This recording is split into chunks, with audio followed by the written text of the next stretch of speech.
देखिए हमारे क्लास में जो फैसिलिटीज़ हैं, हाँ। सबसे पहले हम लोग बिहार बोर्ड के लिए बैच अनाउंस किए हैं। जी। तो बिहार बोर्ड के स्टूडेंट के लिए सबसे अच्छा मौका ये है कि 45% ऑफ पे जो है उनका एडमिशन ले रहे हैं हम लोग। अच्छा। और आपका बैच स्टार्ट है 15 अप्रैल से ही, और सेकेंड बैच 30 अप्रैल से हम लोग स्टार्ट कर रहे हैं। और हमारा मोटिव होता है कि जैसे कि गाँव में जो बच्चे पढ़ते हैं तो 9-10 तक सही रहता है उनका, सब कुछ चीज़ों को समझते हैं, लेकिन अचानक यहाँ आने के बाद मीडियम चेंज हो जाता है, हिंदी से इंग्लिश में चेंज हो जाता है। अच्छा। तो इंग्लिश मीडियम में जो है ना कि चीज़ों को टैकल सही से नहीं कर पाते हैं, बिल्कुल। चीज़ों को समझ नहीं पाते हैं। तो हम उनको जो है कि 1-1.5 महीना, 30 दिन, 40 दिन, 45 दिन जो है कि सही से उनको क्या बोलते हैं उसको मोशन में लाते हैं, चीज़ों को बताते हैं, बेसिक्स ठीक कराते हैं। एक्चुअली मैं अपने स्टडीज़ को लेके काफ़ी परेशान थी, पर मेरी फ्रेंड ने मुझे सजेस्ट किया कि द फ्यूचर यहाँ का बेस्ट कोचिंग है, और क्योंकि मेरे घर से काफ़ी पास भी है तो मुझे ज़्यादा आने जाने में परेशानी भी नहीं होती है। यहाँ की फैकल्टीज़, यहाँ की यहाँ के हर टीचर्स, इनफैक्ट यहाँ के हर स्टूडेंट्स काफ़ी फैमिलियर हैं। इनफैक्ट मुझे थोड़ा भी नहीं लगता कि कभी मैं प्रेशराइज्ड हूँ या फिर। देखिए सबसे पहले तो क्लासरूम आपने देखा, थोड़ा कैमरा इधर भी दिखाया जा सकता है। स्टडी रूम है हमारा, ये हमारा स्टडी रूम है जहाँ पे हम लोग बातचीत कर रहे हैं। इस स्टडी रूम में ये है कि जो भी बच्चे हैं आपके जेई नीट के लिए हैं, प्रॉपर हम लोग जेई नीट के लिए बच्चों को लाते हैं। मॉर्निंग के 7 बजे बच्चे आते हैं, रात को 7 बजे तक 12 घंटा अपना लंच वगैरह लेके आए, यहीं पे बैठ के खाते हैं और जेई नीट की तैयारी करते हैं। हम यहाँ नीट की तैयारी कर रहे हैं। यहाँ सुबह 7 बजे से आपको शाम के 7 बजे तक फैकल्टी यहाँ रहते हैं और आपको जो भी डाउट होते हैं एक एक डाउट क्लियर करते हैं। और हम हमेशा यहाँ पे बैठ के कुछ ना कुछ नया ही सीखते हैं। जैसे कि सत्यम सर हो गए, मतलब एक अच्छे मोटिवेशनल टीचर के साथ साथ वो अच्छे केमिस्ट्री के टीचर हो गए। क्योंकि उनके पास बजट भी कम होते हैं, तो थोड़ा-सा हम लोग बजट पे भी बातचीत कर ले तो। सबसे बड़ा बात क्या है ना कि जब हम भी पढ़ाई करते थे 11th-12th में, तो होता है क्या है कि सीबीएसई के बच्चे और बिहार बोर्ड के बच्चों को साथ में बैठा दिया जाता है। तो 2 चीज़ होता है, पहला वो कि दोनों एक दूसरे के साथ एडजस्ट कंफर्ट फील नहीं कर पाते हैं। दूसरा वो कि जवाब जब सही हम पूछते हैं कि चलो इस सवाल का जवाब बताओ, तो सीबीएसई वाला अगर बता देता है तो बिहार बोर्ड वाले बच्चों के मन में आता है कि जो है ना कि सीबीएसई वाले के लिए ही साइंस बना हुआ है, हमारे लिए नहीं बना हुआ है। तो हमने ये काम किया कि दोनों को कैटेगराइज किया, सीबीएसई बैच अलग कर दिया, बिहार बोर्ड का बैच हमने अलग कर दिया, पहला। दूसरा ये कि बिहार बोर्ड के बच्चे जब आते हैं तो उनके साथ फिनेंशियल प्रॉब्लम होता है, क्योंकि हम लोग भी बिहार बोर्ड से बिलोंग किए हैं, चीज़ों को समझे हैं। तो उनके लिए हमने फ़ी में जो सीबीएसई का फ़ी है उसका 45% कम करके हमने बिहार बोर्ड का फ़ी कर दिया है। और फिर इसकी वजह से 10th में मेरा मार्क्स भी बहुत अच्छा आया।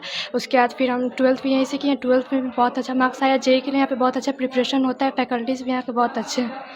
यही सब है। क्या चीज़ की तैयारी कर रहे हैं? जेईई का। क्या नाम है? रुचि। तो इस वक्त इस क्लास के फाउंडर हमारे साथ सत्यम जी मौजूद हैं, और जिस तरीके से आपने विजुअल में देखा यहाँ का प्रदर्शन, बच्चों ने तो बताया ही, लेकिन सर सत्यम सर हमारे साथ हैं, इनसे भी जानकारी प्राप्त कर लेते हैं। सबसे पहले तो आपको स्वागत करेंगे हमारे इस 24 टीवी जंक्शन पे। धन्यवाद। सत्यम जी, किस तरीके से अभी चल रहा है, क्योंकि अभी जो है नए सेशन के लिए लोग जो है कि एडमिशन कराने के लिए तरह तरह के कोचिंग संस्थान, इंस्टीट्यूट को खोज रहे हैं, ऐसे स्थिति में आपके क्लास में क्या कुछ फैसिलिटीज है, ये बताइए। देखिए हमारे क्लास में जो फैसिलिटीज़ हैं, सबसे पहले हम लोग बिहार बोर्ड के लिए बैच अनाउंस किए हैं। जी। तो बिहार बोर्ड के स्टूडेंट के लिए सबसे अच्छा मौका ये है कि 45% ऑफ पे जो है उनका एडमिशन ले रहे हैं हम लोग। अच्छा। और आपका बैच स्टार्ट है 15 अप्रैल से ही, और सेकेंड बैच 30 अप्रैल से हम लोग स्टार्ट कर रहे हैं।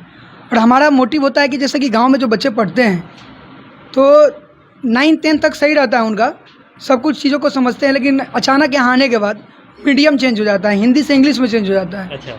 तो इंग्लिश मीडियम में जो है ना कि चीज़ों को टैकल सही से नहीं कर पाते हैं, चीज़ों को समझ नहीं पाते हैं।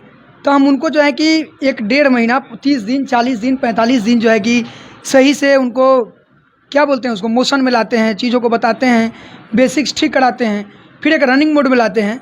और मेरा मानना है कि बच्चों को वहाँ तक ले जाते हैं जहाँ तक कि उनका ड्रीम होता है साइंस का, कि मेडिकल है, जेईई करना है, तो क्वेश्चन अटैम्प्ट लेने की जो शक्ति होती है, ताकत होती है, वहाँ तक हम उसको अचीव कराते हैं, वहाँ तक पहुँचा देते हैं।